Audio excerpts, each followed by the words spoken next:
Indianapolis Colts. There's a lot of things that make this situation for the trade for Carson really special.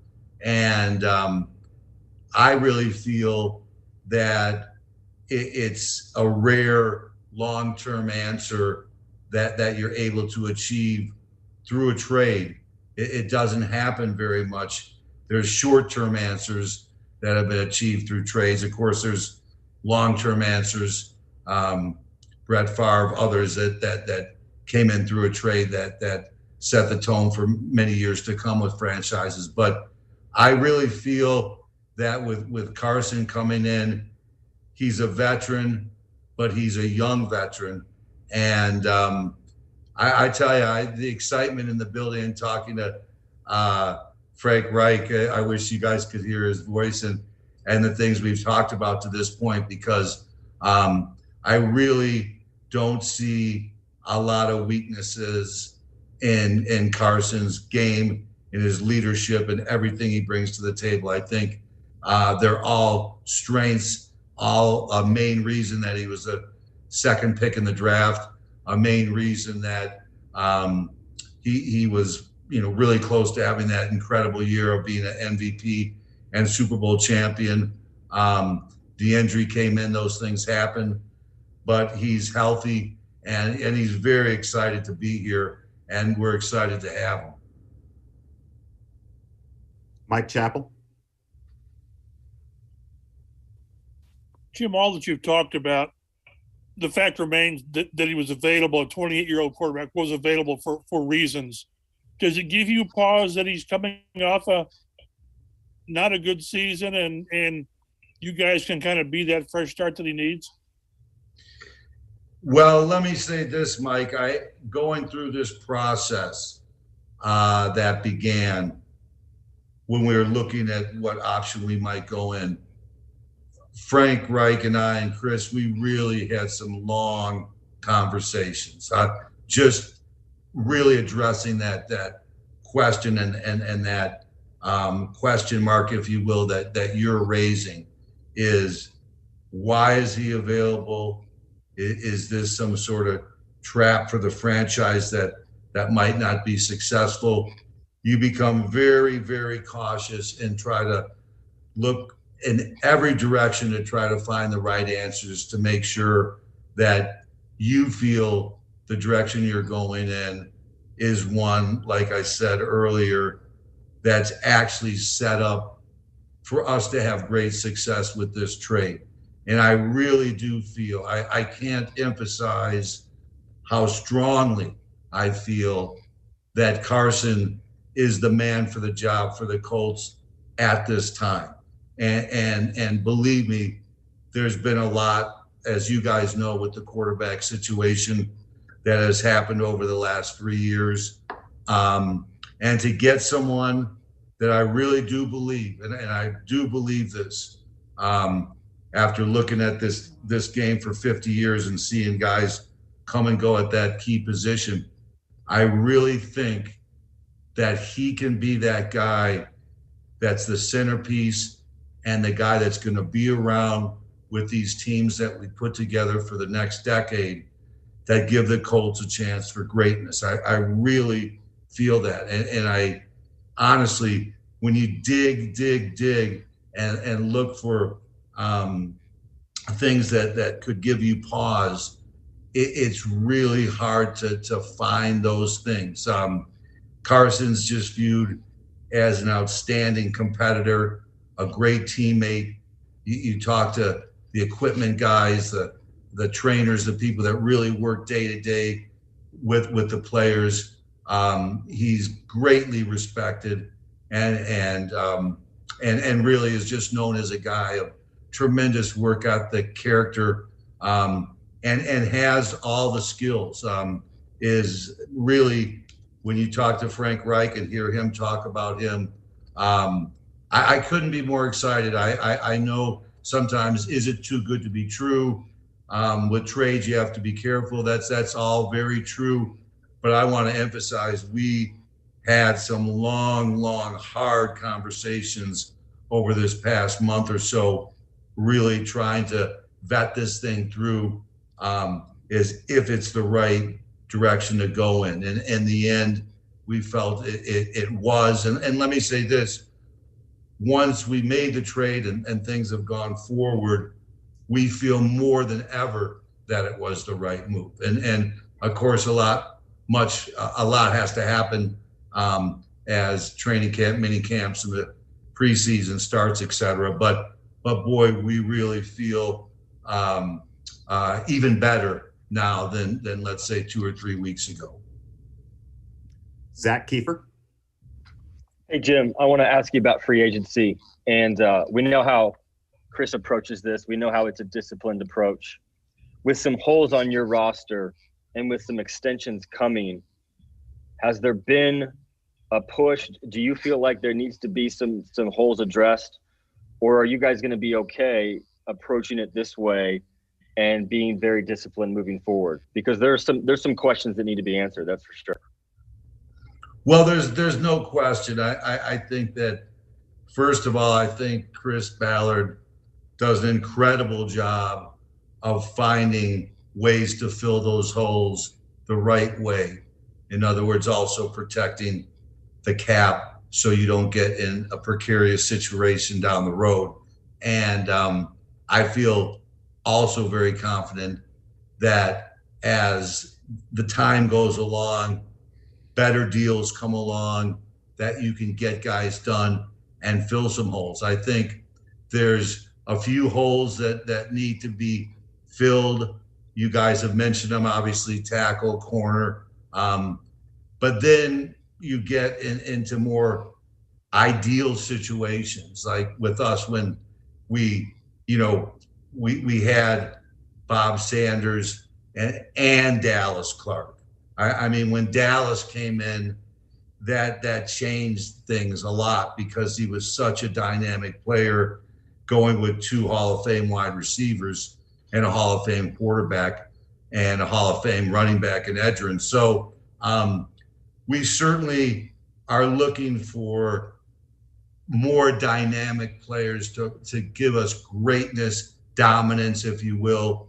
And I think really looking at how the team has operated is that the defense, for the most part, has stepped up and really made some plays at critical times and raised their level of play to where it really needed to be to win football games. I think offensively, we did the same thing last year in a lot of great ways. I think we wish we could have put the blend together because we were so close. As I mentioned after the Buffalo loss, it was so painful because it was so close. So I really think offensively, we're looking to get to just that point where we're a dominant football team, both through the air and on the ground. And we're not that far away from being there. I think that we'll see what happens with players like Paris that come back and different players that can contribute in what this draft brings. But we certainly are looking at getting another dynamic playmaker if we can find that on offense besides just the tackle in the corner. And so there's always needs there. And we'll be looking at that. If you get a great young wide receiver, tight end, that would certainly be exciting with the type of football team we have. Joel Erickson. Obviously, we know how Chris operates with the cap, but if the right player was available, would you guys be willing to jump in there for one of those bigger deals that we've seen? In free agency? Yes. Yeah. Well, no question. I mean, I'm always ready to jump in there to win football games no matter what it takes. You can bet on that. But I think the great thing that Chris does is he walks away from deals. And sometimes your best deals are the ones you don't make. And he has that sort of discipline. he'll go to a certain point, but we'll talk, and we'll talk in great detail on where we're at. And more oftentimes than not, I might be saying, hey, maybe we put a sweetener in there or something. He says, no, let's stay where we are. That's what this deal should be.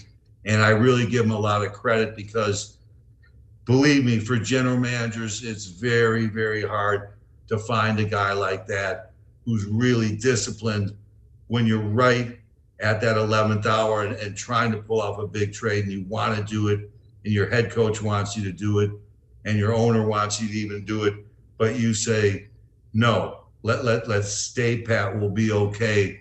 And I think that's part of what makes him a great general manager. Mike Wells.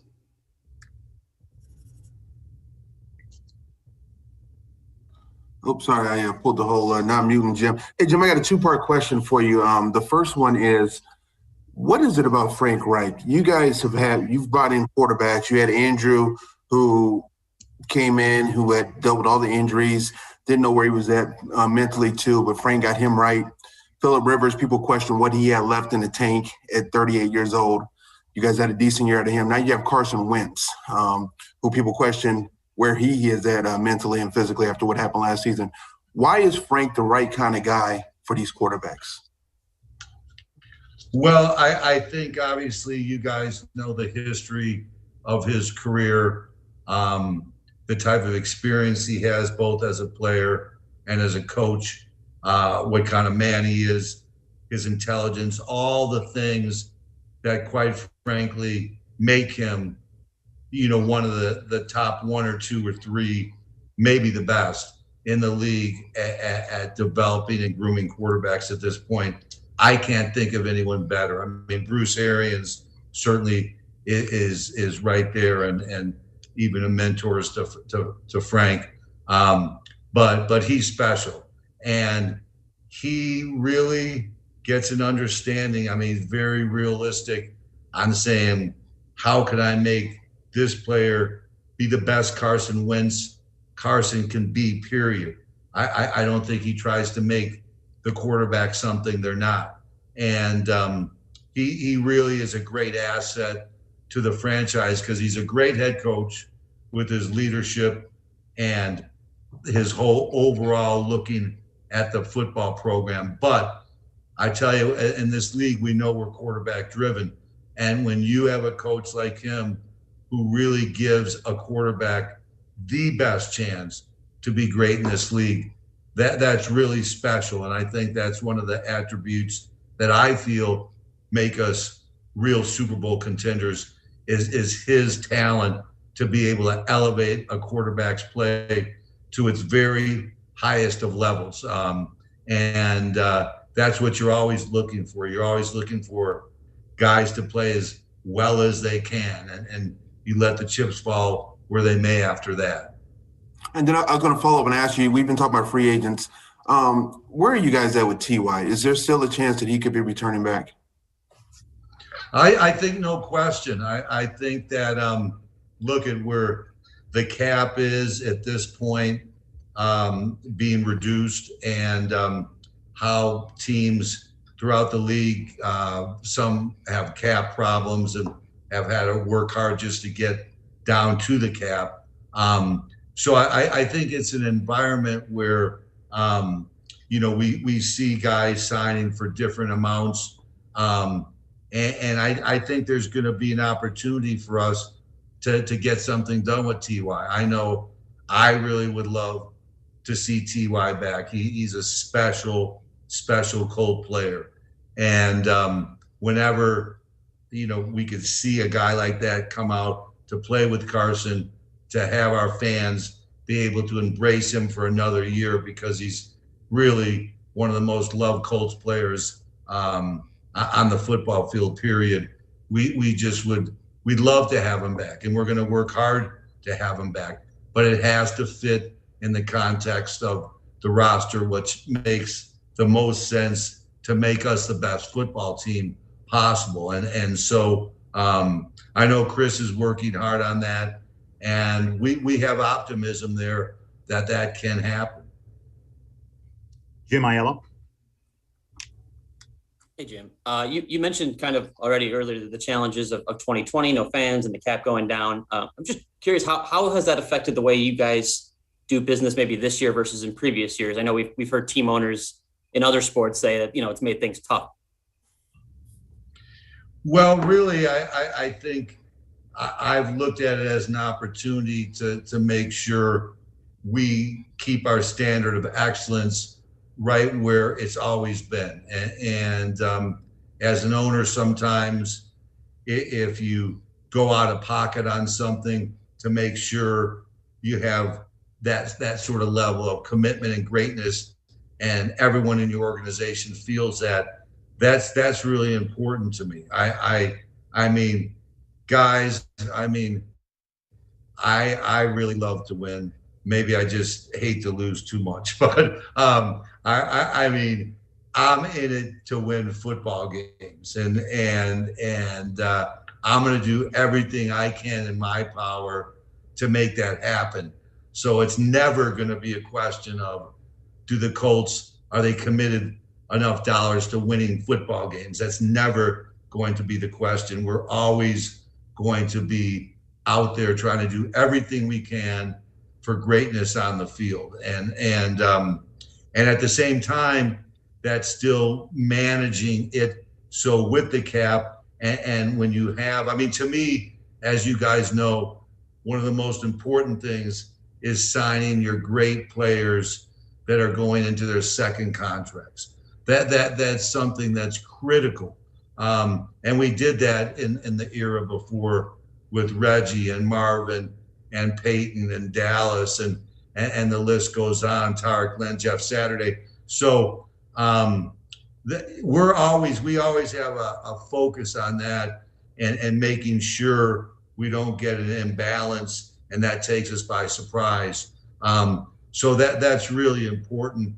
But then it's going out and being wise, and using free agency trades to the best of your ability to do that. And I've been just thrilled with, just look at the, DeForest Buckner trade, and him coming in here and us signing him, compared to when we tried to make that move with Corey Simon, and that just didn't quite work out. And so Chris has done a really great job, I think, on limiting big mistakes that could come back and haunt us cap-wise, because quite frankly, when we went into 2011 and finished that season, and now 2012 was starting, we were in dire cap situation, just because that was one of the reasons, and obviously having an older roster with really good players as well. But you don't like to be in that situation we were in 2012. It was more dire, I think, than people realize. Obviously, you guys saw the changes we had to make to come under the cap, and we did. But we're going to be out there trying to do everything we can to win, and through this pandemic, I think it's an important opportunity to go out there and really help the community in any way you can, and help your franchise shine. And it's a good opportunity to show what the Colts are about, and that's important to me. All right, we got time for a couple more. Chris Hagan. Hey, Jim, you had the privilege and honor and blessing to work with Bill Polian, the Hall of Famer. He was an architect there at the turn of the century, and now you got Chris. Perhaps he's on the path to the Hall of Fame as well. I'm not asking you to say which is better or worse, but I just want to see what you think they have in common, and also how awesome would it be to see a 2000 era Bill Polian negotiating a deal against a current Chris Ballard? Well, obviously Bill is a true Hall of Famer, a real legend in professional football and the NFL, although he even had some Canadian professional football roots. Bill is just a special guy. As I always used to say, he'd be like that guy at the horse track with the paper underneath his arm and a rumpled raincoat saying, "That one today, that's the one." And he just had the magic. But Bill, if you look at the teams he put together in Buffalo and here, it's just unbelievable. I mean, it's just really unbelievable. He had that special talent to be able to judge talent, and Chris has that. But I think he really brings in a modern approach to the general manager position, which there's so much more now that the general managers have to deal with, including really knowing the cap, how to manage the cap, how to manage a lot of things with the whole aspect to a football team. It was a little simpler when you go back to the 80s when there was no cap and players couldn't even become free, et cetera, et cetera. So I think Chris and Bill are very close. They talk. Bill and I talk a lot. And it's such a great asset to have really both guys in the organization, if you will, because Bill's just a phone call away from me or Chris or Frank calling him up. And as far as Bill and Chris going at each other in negotiation, you know, I just, you know, I think it probably be as intense as those guys are, probably better to be done over the phone in person, or else I'd have to be, you know, the boxing ref to get in between those two, because they're intense guys and they love to win.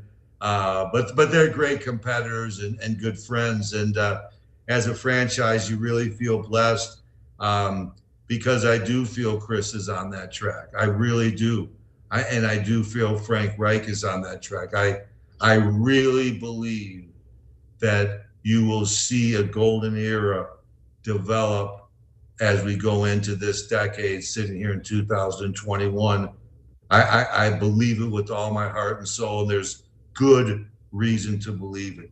And you talk to people around the league and people that know, they're going to agree with what I'm saying when they look at Chris Ballard and Frank Reich and the expectations going into this decade that we have for both of them leading the team. You know, it's I mean, look at it. It's I mean, we said everything changes every year. That's the painful thing about what happened when the season ended in Buffalo, because I love that team, and everyone knew as soon as the season ended, that team would never be again. And that's the reason. I mean, you know, Frank and Chris are like Lennon and McCartney. You know, it's like okay, what's the new album this year? But well, we needed help at quarterback, so Help was the last album. Come on in, you know, Philip Rivers. But maybe this album is Let It Be. You know, we know Andrew's retired, and here comes Carson Wentz. So they're always responsible for crafting this new football team, and so much changes even when you don't want it to. So it takes a lot of effort and talent and organization to get back onto that football field, and you need those football players with toughness, with leadership, with you know, team in mind, and that locker room mentality, because that serves you well when you have to endure a certain percentage of change each year, whether it's 60 or 70% of only keeping what you had the year before. Awesome. Thanks, Jim. This will be our last question, Jim. Then this goes to JJ. Hey, Mr. Irsay, just wanted to ask you about, you know, you talk about what Carson can do on the field for the Colts, the impact he can have in the community. How excited are you to see how he can grow in that role over the next couple of years? I'm really excited. I think he's an outstanding young man who will represent the horseshoe in a special way. I think anyone you talk to about Carson will tell you that this is a special guy, especially gifted with leadership, especially gifted with wanting to be that guy on the field who is your leader and making the difference, and off the field. This is someone who's extremely motivated to come in, and more motivated than ever. Let me emphasize that. More motivated than ever. He knows this is a tremendous opportunity for him to be here. He wanted so much to be reunited with Frank Reich, and this opportunity he knows is a blessing, and I think he's going to take it and run with it, and our community will really come to love him. I really think that, like I said, him coming into the fold sets up the main structure of a lot of great young players now that's going to take that framework that can bring us to the greatness that we're hoping to at least once, if not more than once. All right, that'll do it for us. Thanks for your time, Jim. Hey, thanks, guys. Look forward to seeing you in person soon. Thanks, Jim. Take care.